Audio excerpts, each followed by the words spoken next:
Bapak, Ibu, saudara-saudara sekalian, disadari atau tidak disadari, gereja ini bersaing dengan dunia. Kecuali gereja yang tidak bertanggung jawab. Gereja yang bertanggung jawab, ini gereja yang bersaing dengan dunia, saudara. Kecuali gereja yang tidak bertanggung jawab. Bersaing dalam mempengaruhi umat atau mempengaruhi jemaat. Apakah gereja berhasil mewarnai jemaat?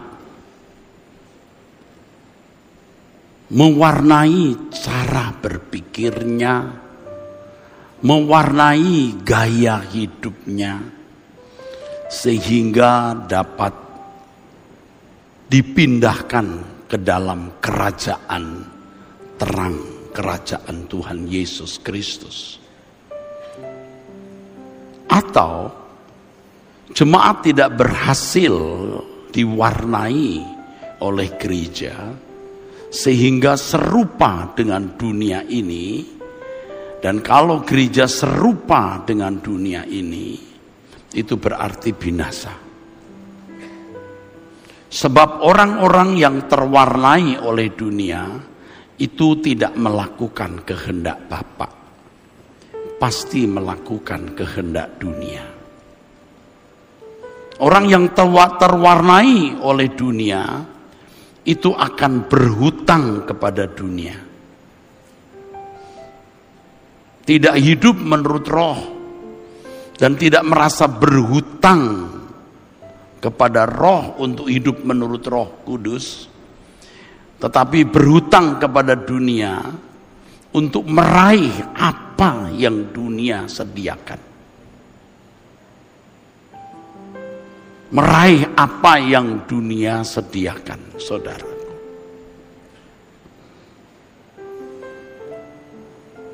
Ini berat, ini pekerjaan yang tidak mudah, saudara, sebab tidak sedikit jemaat yang ke gereja hanya seminggu sekali, tidak pernah menuruti nasihat gembala, disuruh diajak berdoa juga tidak berdoa, mesti memberi waktu membaca Alkitab, mendengarkan khotbah. Ya, mendengarkan khotbah hanya pada waktu kebaktian, itu pun kadang-kadang sambil mengantuk. Jadi jelas dunia lebih dominan, saudara, menguasai pikiran. Lebih dominan, saudara, menguasai pikiran, saudara. Dan ini yang menjadi beban, menjadi keprihatinan kami, saudara. Kecuali gereja yang tidak bertanggung jawab, tidak terlalu peduli, bahkan tidak peduli nasib kekal, saudara.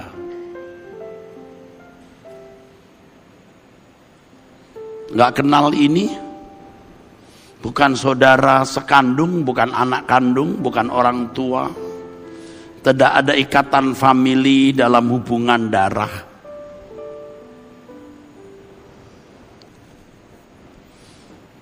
Tetapi itu tidak boleh kami lakukan, saudaraku.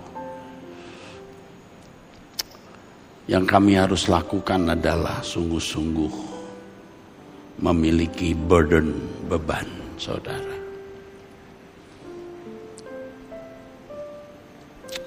Tadi saya sempat berpikir di waktu duduk, ya saudaraku.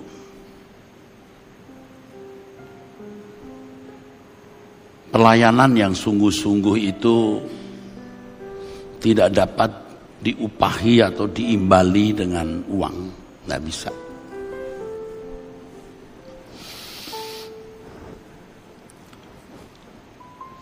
Tidak ada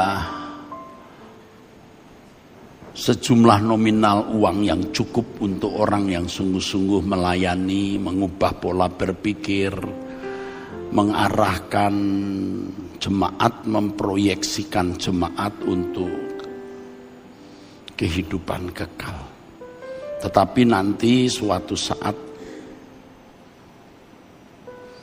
saat nanti ketika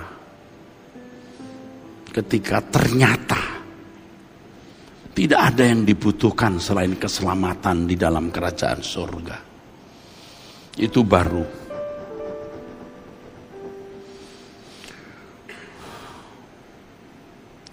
bisa berkata terima kasih untuk pelayan Tuhan ini. Dan rasanya jemaat mau berkata kepada Tuhan, Tuhan beri upah dia,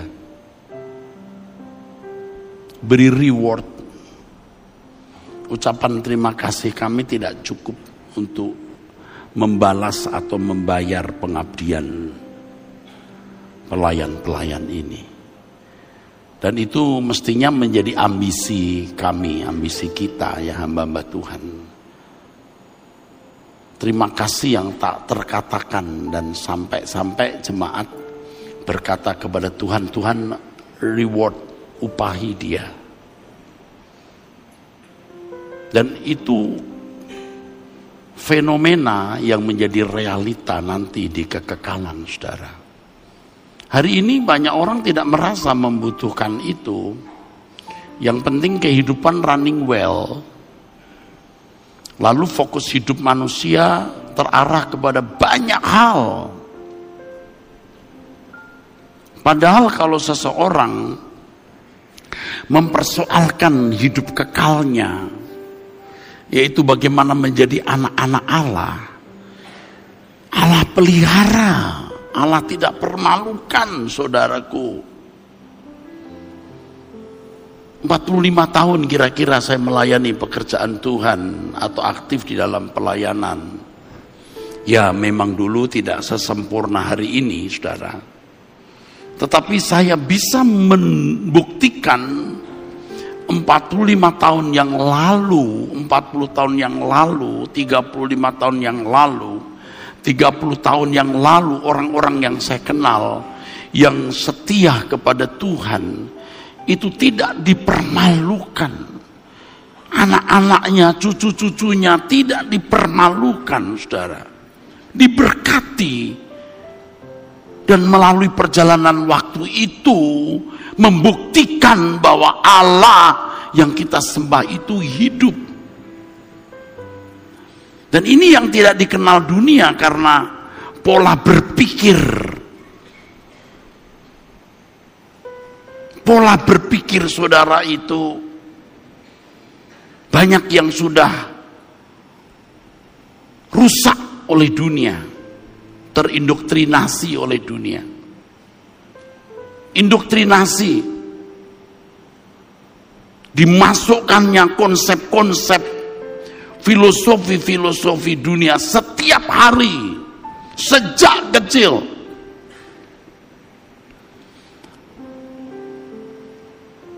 Mengubah cara berpikir yang salah ini tidak mudah. Sudut pandang saudara memandang dunia, sudut pandang saudara memandang kehidupan tidak presisi, saudara, meleset. Itulah sebabnya di dalam firman Tuhan dikatakan, janganlah kamu serupa dengan dunia ini. Roma 12 ayat 2. Berubahlah oleh pembaharuan budimu, sehingga kamu mengerti kehendak Allah, apa yang baik, yang berkenan, dan yang sempurna, saudara. Ini bentuk sebuah progresivitas ya, saudara. Apa yang baik, yang berkenan, dan yang sempurna. Mungkin beberapa saudara ada yang bertanya-tanya, kenapa ya harus 3 itu ya, yang baik, yang berkenan, dan yang sempurna ya. Begini saudara. Baik ini standar.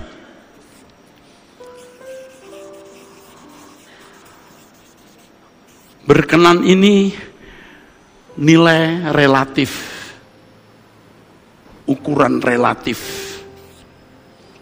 Jika diukur dari umur rohani seseorang, lalu sempurna, ini nilai ideal.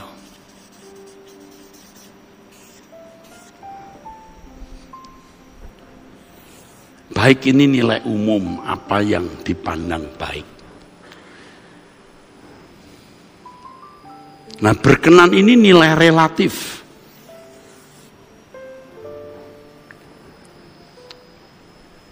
Artinya jika dibandingkan atau diukur dari usia rohani maksudnya, saudara. Jadi kalau anak kecil umur 3 tahun bisa menghitung 1 tambah 1, 2 itu sudah berkenan. Sudah berkenan. Tapi orang tua tidak akan cukup puas anak bisa menghitung 1 tambah 1. Ketika anak mulai usia 5 tahun, dia bisa menghitung sampai 100, wah itu berkenan. Nilai relatif. Jika dibandingkan atau dipertimbangkan dengan usia. Kalau kita orang Kristen ini usia rohani maksudnya. Tetapi ketika anak usia 20 tahun, wah sudah harus bisa menghitung matematik, bisa mengerti pembukuan, ya. Dia bisa pegang perusahaan.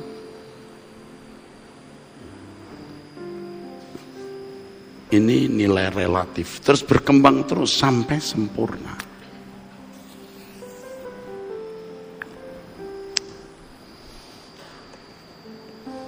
Coba berapa banyak orang Kristen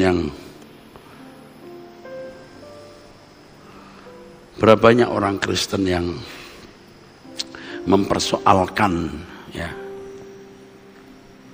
nilai relatifnya. Dengan umur saudara hari ini 20 tahun, kira-kira saudara sudah tingkat berkenan tidak? Jangan bandingkan saya, umur saya 64 tahun. Saudara yang usia 30 tahun, kira-kira dengan usia 30 tahun itu saudara sudah diakui berkenan tidak di hadapan Tuhan? Di Matius pasal 3 ayat 17, Tuhan Yesus berkata, maksud saya Allah Bapa berkata kepada Tuhan Yesus, ini anakku yang kukasihi, kepadanya aku berkenan. Tapi Yesus belum sampai puncak.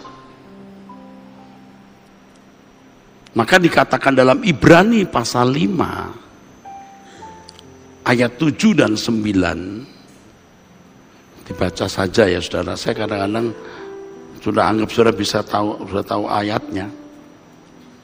Bisa dimunculkan tidak di sini ayat?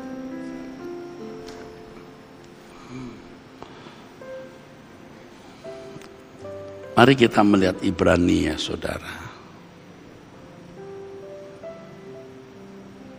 Pasal 5. Ayat 7 ya. Dalam hidupnya sebagai manusia, ia telah mempersembahkan doa dan permohonan dengan ratap tangis dan keluhan kepada Dia yang sanggup menyelamatkannya dari maut. Supaya lebih mudah saya beritahu begini, saya jelaskan begini. Ia telah mempersembahkan doa dan permohonan dengan ratap tangis. Ini pasti menunjuk peristiwa di Taman Getsemani ya. Waktu Yesus berkata, rasanya aku mau mati. Dan Alkitab berkata dia gentar dan takut menghadapi maut atau penderitaan di kayu salib. Mempersembahkan doa dan permohonan dengan ratap tangis dan keluhan kepada Bapa yang sanggup menyelamatkannya dari kematian, maksudnya begitu. Sempat Yesus berkata, jikalau boleh cawan ini lalu daripadaku, ya. Dengan ketegangan yang tinggi sampai peluhnya seperti tetesan darah. Dan karena kesalehannya ia telah didengarkan. Jadi tidak mudah Yesus mencapai kesempurnaan itu. Dan sekalipun ia adalah anak, ia telah belajar menjadi taat dari apa yang telah dideritanya. Jadi Yesus tidak mudah tidak dengan mudah mencapai puncak di mana Yesus menyelesaikan karya keselamatannya dan menyelamatkan kita. Ya, Dia yang menyelamatkan kita. Jadi saya masih mengakui dan akan tetap mengakui sampai Tuhan Yesus datang, sampai di surga, sampai selama-lamanya bahwa Yesus adalah juru selamat. Jadi kalau ada hoax itu kejam dan jahat sekali. Hoax yang sekarang beredar di seluruh dunia, saudara. Jadi teman kita di luar negeri pun juga menghubungi kami. Kalau pendeta tidak mengakui Yesus juru selamat itu gila gitu, pendeta gila. Dan itu sebenarnya penghinaan untuk saya. Penghinaan, saudara. Saya sudah 45 tahun melayani dan melewati tahap-tahap pendidikan yang bisa punya kredibilitas yang baik. Mengakui Yesus itu juru selamat. Video saya dipotong, diedit, sedikit diputer, begitu jahat sekali, saudara. Jahat sekali. Sampai anak saya Stefani mau khotbah dibatalkan. Anak saya Stefani sudah berkata, tidak apa-apa nanti cici atau kakak ganti tanggalnya kalau tidak bisa tanggal itu. Oh, tidak bisa Kak Stefani atau Cik Stefani, karena gembala sidang kami bilang bahwa Cik Stefani sudah tidak Kristen lagi. Karena papanya sudah menolak Yesus sebagai juru selamat. Coba bayangkan, saudara. Sedang kita selalu mengakui itu, dan lagu-lagu kita juga terus Yesus menebus dosa dan seterusnya ya. Oke, saya teruskan ini. Dan sekalipun dia adalah anak, ia telah belajar menjadi taat dari apa yang telah dideritanya. Jadi Yesus sendiri mengalami progresivitas, saudaraku.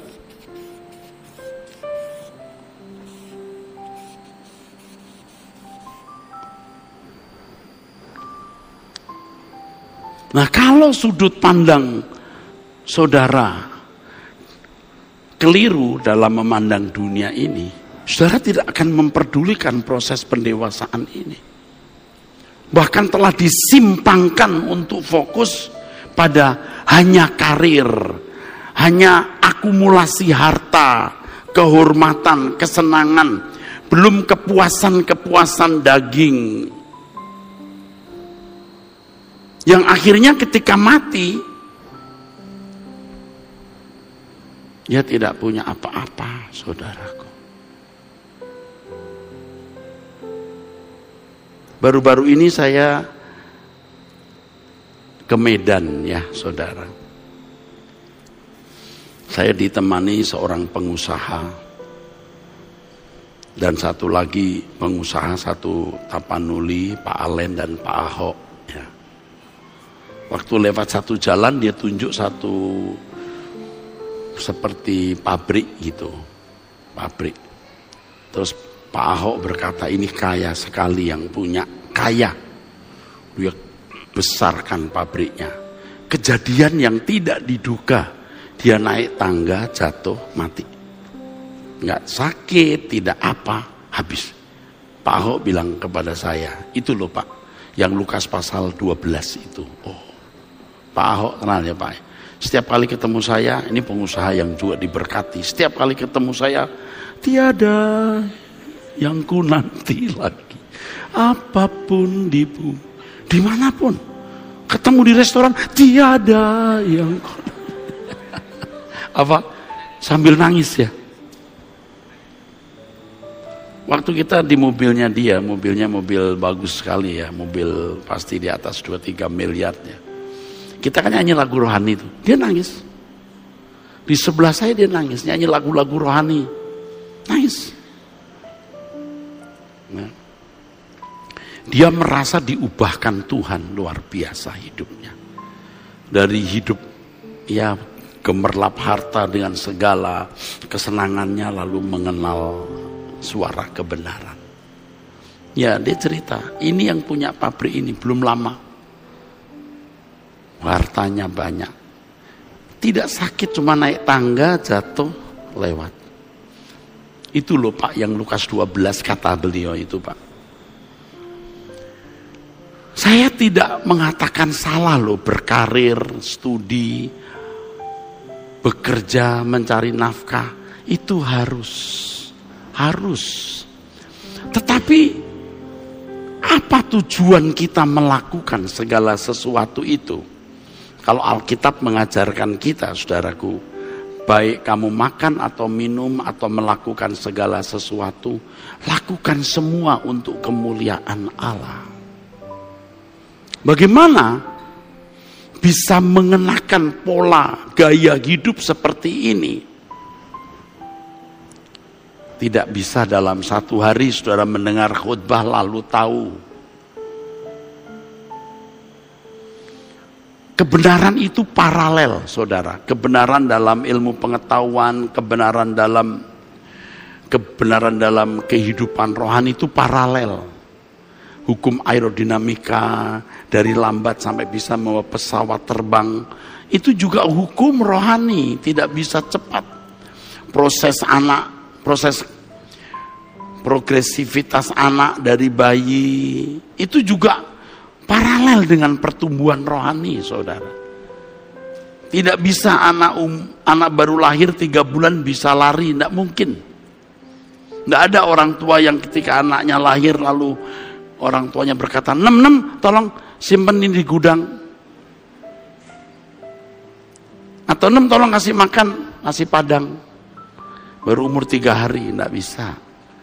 Dari ASI, bubur lembut disaring, terus bubur keras, nasi, sampai ketika usia 5-6 tahun, bacang.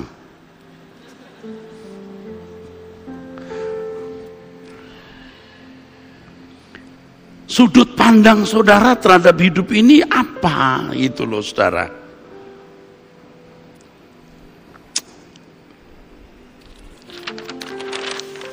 Saya berharap ini menggores jiwa saudara dan saudara akan ingat terus ya. Kalian yang muda-muda ingat.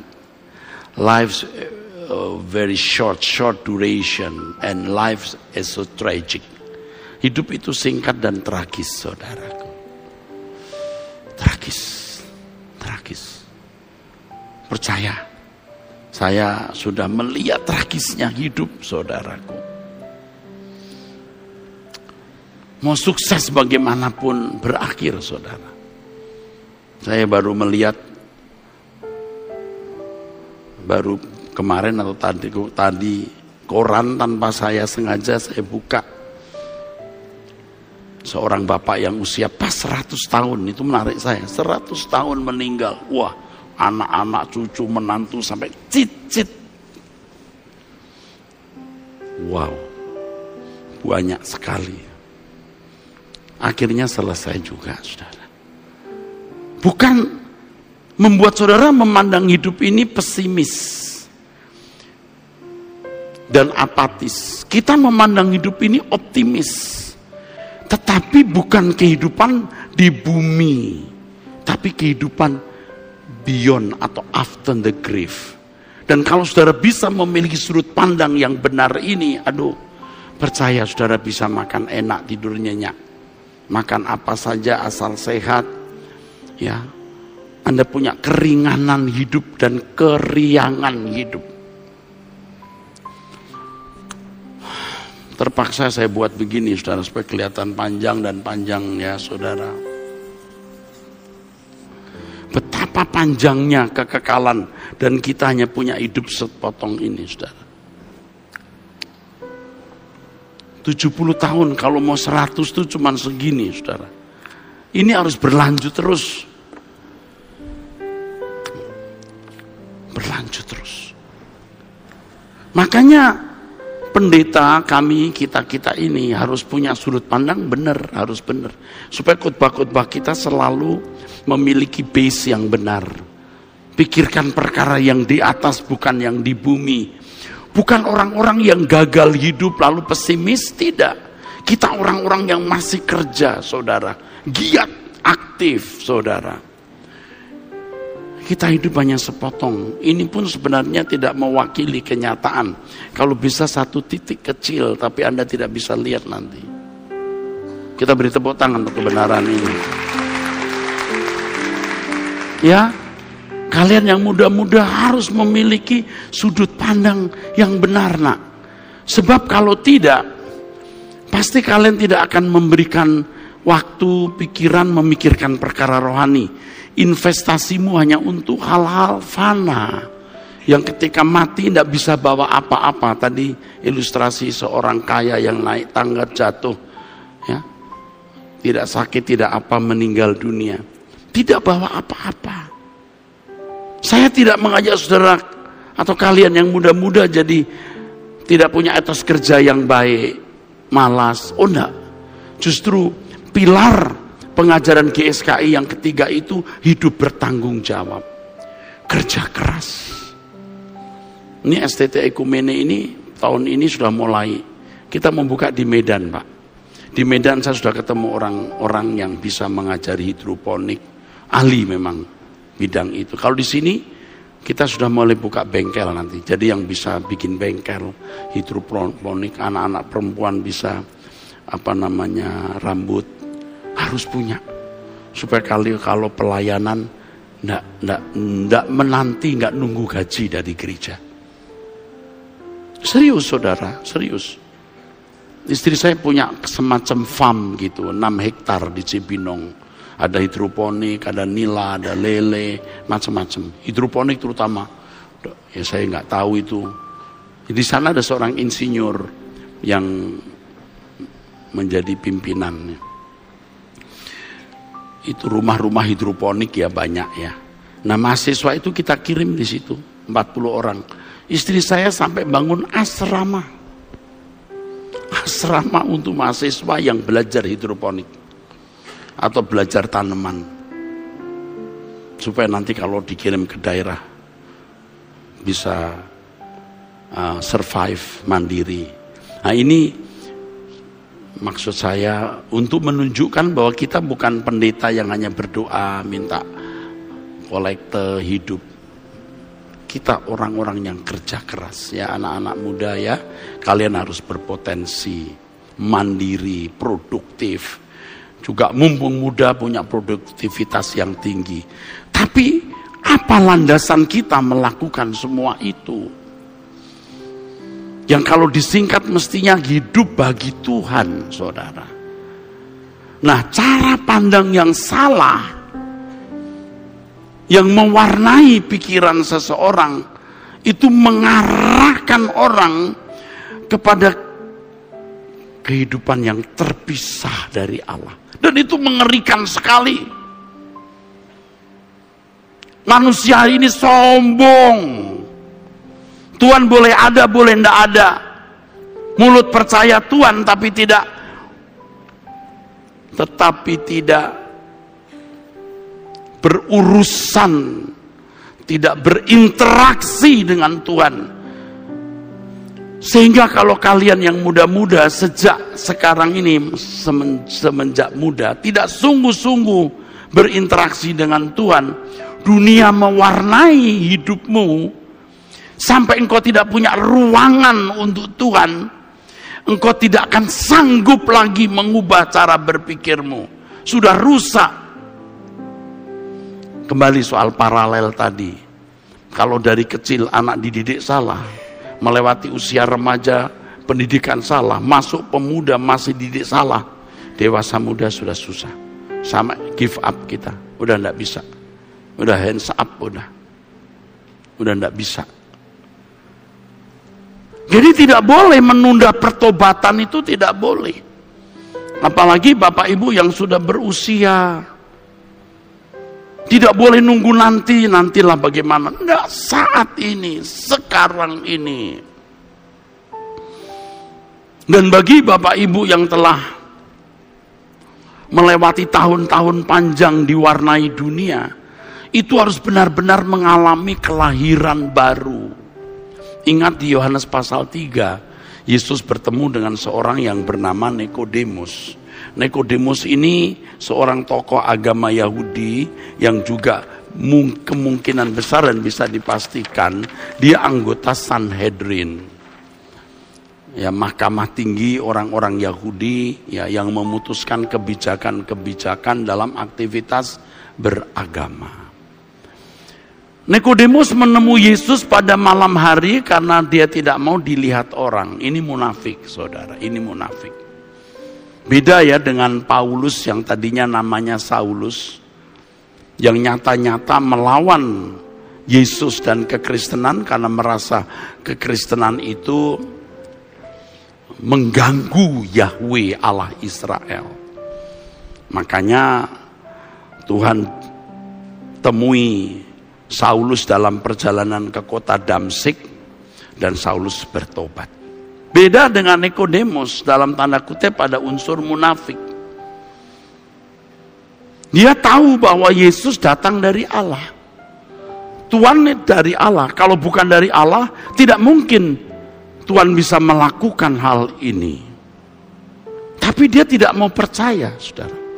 Lalu Yesus berkata, kamu harus dilahirkan kembali. Dilahirkan dari atas, anakinao.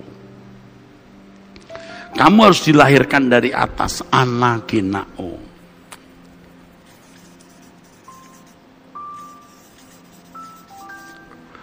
Sama dengan dicipta ulang, palingenesia.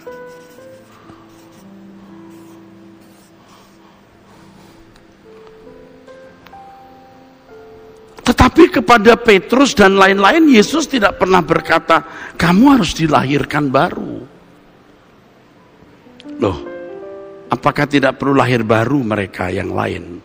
Semua harus lahir baru dalam arti memiliki cara hidup yang baru, cara pandang yang baru, gaya hidup yang baru.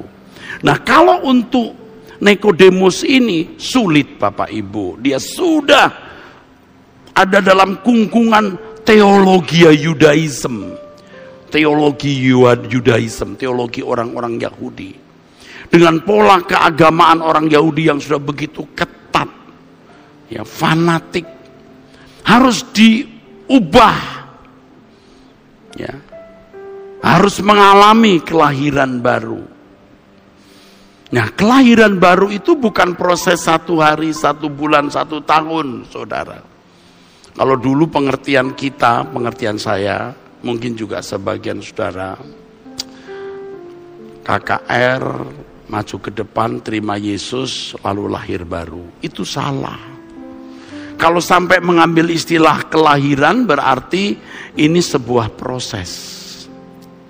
Sebuah proses yang berlangsung sampai seseorang mengalami keadaan baru. Ya, keadaan baru, saudara. Proses. Bahaya sekali kalau orang memahami kelahiran baru itu suatu keadaan yang terjadi secara instan, secara mendadak. Wah, bahaya, saudara. Jangan heran kalau ada orang-orang yang mengaku sudah lahir baru, ternyata hidupnya tidak sesuai dengan kehendak Allah. Mengaku lahir baru, sekolah Alkitab jadi pendeta, waktu jadi pendeta pun merusak jemaat. Jadi harus lewat proses. Ya, ini terkait dengan orang-orang muda yang tadi saya katakan, kalau kalian tidak sungguh-sungguh mencari Tuhan sejak muda, kamu akan diwarnai dunia, tidak pernah mengalami kelahiran baru sampai mati. Berarti Anda tidak pernah jadi anak Allah. Nah, bagi Bapak Ibu seperti Nikodemus, dengan warna dunia yang sudah begitu kuat, saudara harus berkejar-kejaran dengan waktu. Sebenarnya apakah seseorang sudah sampai tingkat atau tahap menjadi anak Allah itu misteri, saudara. Misteri. Orang harus memiliki perasaan krisis. Apakah aku sudah jadi anak Allah atau belum? Karena menjadi anak Allah itu bukan hanya status dan keyakinan bahwa dirinya anak Allah, tetapi keberadaan anak Allah. Di dalam Injil Yohanes pasal 1, saudara. Mari kita lihat ya.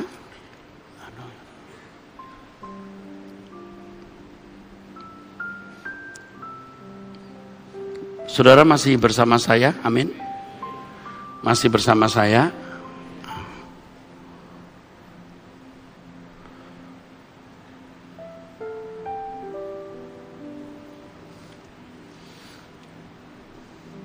Ayat 12. Tetapi semua orang yang menerimanya, artinya menerima logos. Logos itu firman, tetapi yang menerimanya, nya di sini logos, firman.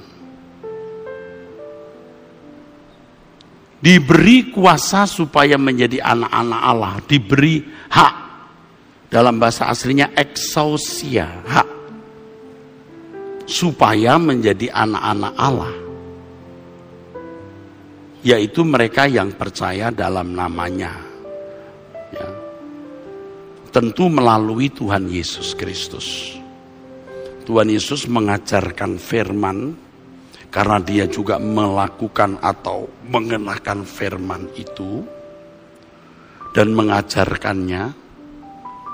Dan kalau kita menerima firman-Nya, kita diberi exousia. Exousia.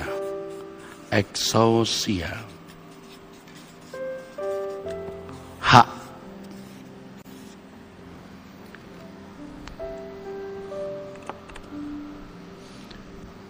Kalau saudara punya guru les, Bapak Ibu membawa anak-anak Bapak Ibu untuk belajar ya, panggil guru les. Sini Neng, ini Tante Lili ya, guru les kamu. Oke, terima nggak? Terima Mami, terima. Lalu pintar matematik nggak seketika? Seketika bisa pintar matematik dengan menerima Tante Lili? Enggak.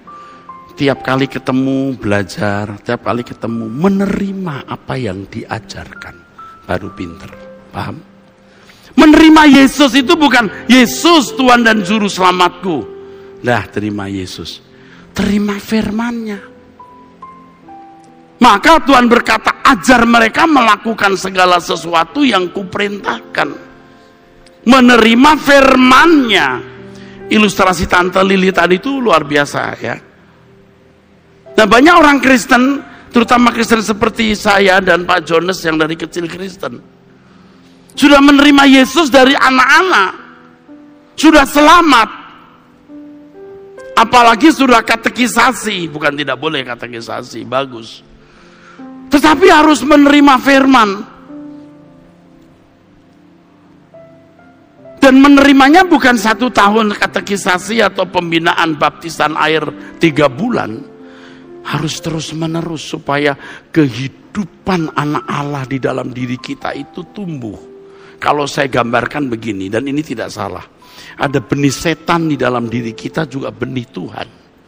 Mana yang tumbuh? Ya tergantung siapa yang diberi makan. Amin? Halo, amin? Tergantung siapa yang diberi makan, saudara. Manusia hidup bukan hanya dari roti, Matius 4 ayat 4. Tapi juga dari setiap firman yang keluar dari mulut Allah. Berapa ayat, berapa khutbah? Ya tiap hari. Dan saudara perlu tahu itu lebih mengerikan ini ayat. Firman di situ dalam teks aslinya rema. Rema itu bukan khotbah pendeta. Bukan sekedar huruf Alkitab yang saudara baca. Bukan buku rohani yang saudara baca. Tapi suara Roh Kudus di dalam hatimu. Itu rema. Itu yang membuat kita mengalami perubahan pola berpikir, saudara. Nah ini rumit, saudara, rumit. Makanya jujur saja ya, jarang kita menemukan Kristen sejati. Rata-rata palsu. Atau lambat bertumbuh. Kristen sejati itu seperti Yesus. Itu standarnya. Jadi kata kudus, suci, sempurna seperti Bapa, serupa dengan Yesus. Itu bukan kata-kata, bukan sekadar wacana, tapi itu realita yang harus kita alami, saudara. Termasuk untuk saya, saudara. Jadi manusia hidup bukan hanya dari roti, tapi dari setiap Rema, ini saya menjelaskannya terlalu singkat, tetapi saya harap saudara mengerti. Ada suara Roh Kudus di dalam diri kita. Karena setiap kita punya keadaan yang berbeda-beda, maka Roh Kudus akan bicara sesuai dengan kebutuhan setiap individu. Dan itu yang akan mengoreksi kesalahan kita, dosa kita. Dan kalau kita makan terus setiap hari, saudara, kita tumbuh. Kita tumbuh. Tetapi karena orang sudah tidak berdoa, tidak baca Alkitab, tidak nurut dinasihati gembala senior dan gembala sidang, Anda nggak bisa mendengar suara Roh. Padahal setiap kejadian-kejadian yang terjadi di sekitar kita itu bersuara. Ada pelajaran rohaninya karena Allah bekerja dalam segala sesuatu mendatangkan kebaikan. Nah, sampai pada tingkat tertentu atau level tertentu, seseorang itu bisa tidak menangkap suara Tuhan sama sekali. Dia tidak jadi domba yang baik. Domba yang baik bisa membedakan suara gembala dan suara orang asing. Tapi karena tidak belajar mendengar suara gembala, dia tidak bisa mendengar suara gembala lagi. Kita beri tepuk tangan untuk kebenaran ini. Orang-orang yang diperanakkan bukan dari darah atau dari daging, bukan pula secara jasmani oleh keinginan seorang laki-laki, melainkan dari Allah. Baru lahir dari mendengar firman. Ingat, rema ya. Mendengar firman tiap hari lewat peristiwa-peristiwa kehidupan. Dan kalau saudara serius, sungguh-sungguh mau bertumbuh, saudara membaca Alkitab, itu Alkitab seperti berbicara kepada saudara. Saudara mendengar khotbah, Anda mendengar suara Erastus, tapi ada suara lain yang saudara bisa dengar. Itu Roh Kudus. Kalau hanya mendengar suara saya, Anda nggak akan berubah. Peristiwa-peristiwa yang terjadi itu alat Tuhan untuk mengubah kita, untuk mendewasakan kita, saudara. Bersuara. Sebab setiap kejadian-kejadian itu, saudara, mau mengubah kita. Agar kita bisa menjadi manusia Allah. Menjadi manusia Allah seperti yang Allah kehendaki atau Allah inginkan. Jadi kita tidak boleh berhenti bertumbuh. Kelahiran baru itu bukan proses 1 hari, 1 bulan, bahkan 1 tahun. Terus sampai titik tertentu. Dan ini rahasia. Sampai titik ini, di mana Bapak berkata, ini anakku yang kukasihi, kepadanya aku berkenan. Kita diterima di kemah abadi dan sah. Punya semacam legal standing atau keabsahan sebagai anak-anak Allah. Nah, kalau dunia lebih banyak dominan mempengaruhi cara berpikir saudara, Anda tidak pernah lahir baru. Anda serupa dengan dunia, tidak serupa dengan Yesus. Makanya kita kejar-kejaran, saudara, ya. Kejar-kejaran. Doa pagi, saudara, saya harapkan ikut. Acara-acara gereja sebanyak mungkin saudara ikut. Itu akan merangsang, menstimulasi saudara untuk bertumbuh. Sampai cara pandang saudara terhadap hidup ini diubah. Ya, cara pandang saudara. Dan ini tidak bisa dijelaskan cara pandang dunia ini. Atau cara pandang Tuhan. Tapi saudara nanti akan bisa merasakan cara pandang yang diubah. Atau begini saja ilustrasinya, saudara. Ini aja. Orang tua, ada seorang bapak yang mengirim anaknya ke luar negeri, misalnya ke Amerika atau ke Eropa. Yang pergaulannya itu dengan orang-orang barat, ya saudara. Kalau 3 tahun masih belum berasa warna baratnya. Setahun apalagi. Sebulan masih Indonesia banget. Tapi kalau 20 tahun, 25 tahun, dia pulang ke Indonesia jadi manusia ajaib. Paham? Loh, halo? Orang-orang yang punya pengalaman ya, Saya tidak mengatakan itu buruk atau tidak buruk. Saya hanya mau menunjukkan bagaimana lifestyle orang itu diubah. Dan kita mau menjelaskan itu sulit. Nah, nggak boleh begitu. Kalau di timur orang nggak begitu, nggak mengerti. Dia nggak mengerti. Dirubah itu dalam waktu sekian tahun. Kalau 20 tahun kebanyakan, saudara. 10 tahun saja sudah berubah, saudara. Ya, sejak umur 15 tahun, keluar negeri umur 25 tahun, pulang ke Indonesia, itu sudah jadi manusia lain. Paham? Mengerti? Nah, kenapa saudara tidak jadi manusia lain? Dengan mendengar firman ini, dengan belajar firman. Jadi dengan senyap, the silent God, Allah yang senyap, berbicara setiap hari. Saudara punya jam doa pribadi ketemu Tuhan. Ya, 30 menit paling tidak doa pagi bersama saya di Truth ID, ya. Saudara mendengarkan khotbah dan terutama punya kehausan untuk berubah, karena hanya orang yang haus dan lapar akan kebenaran yang dipuaskan. Nah, Roh Kudus akan bicara. Roh Kudus akan bicara. Manusia hidup bukan hanya dari roti, tapi dari setiap firman, rema.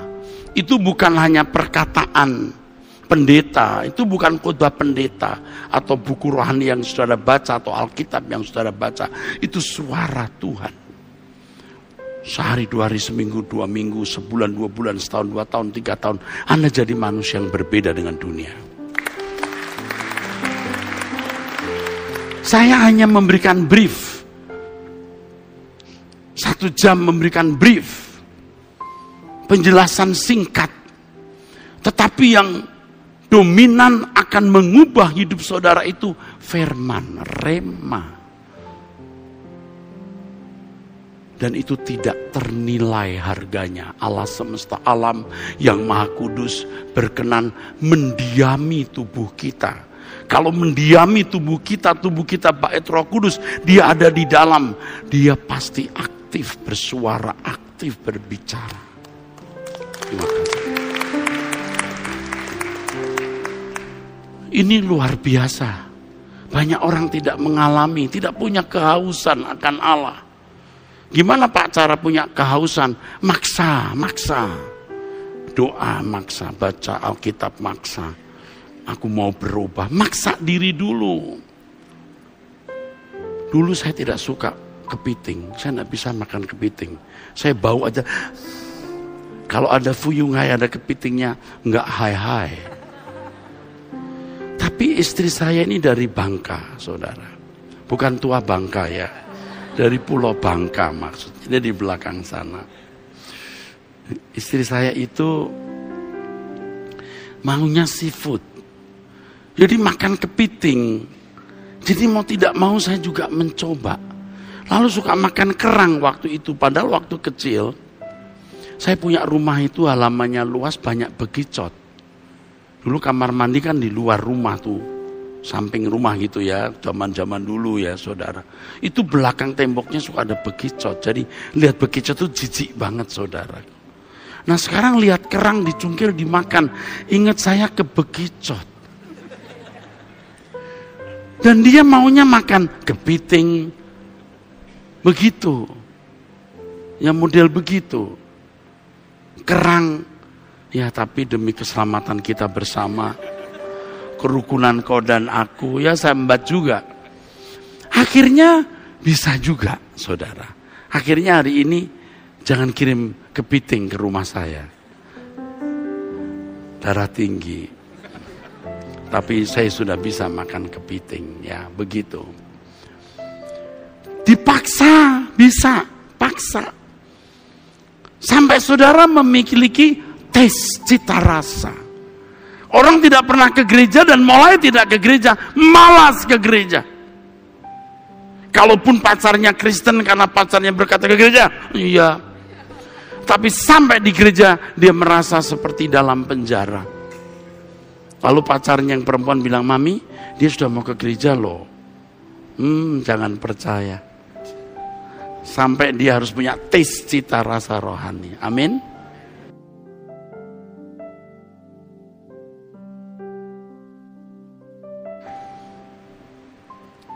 Saudara paham yang saya sampaikan?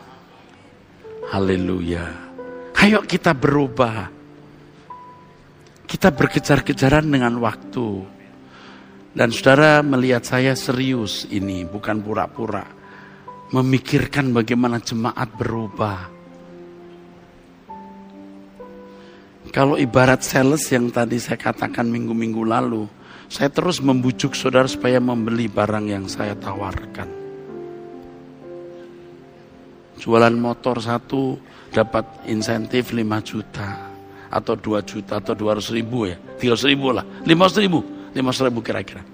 Menjualkan mobil yang harga 300 juta ya berapa 20 juta bisa. Kalau menjualkan mobil yang harga 2-3 miliar, wah bisa dapat 500 juta kita. Kalau saya bisa menyelamatkan saudara dari pelayanan ini, wah Anda berapa harganya? Itu bukan mengharapkan saudara memberi sesuatu barang ke kami, tapi tolong nurutlah demi keselamatan saudara. Kita beri tepuk tangan. Dan tidak bermaksud apa-apa saudara, Pak Timotius Tan dan semua sahabat-sahabat ini sungguh-sungguh orang-orang baik yang melayani saudara dengan tulus. Dengan tulus saudaraku.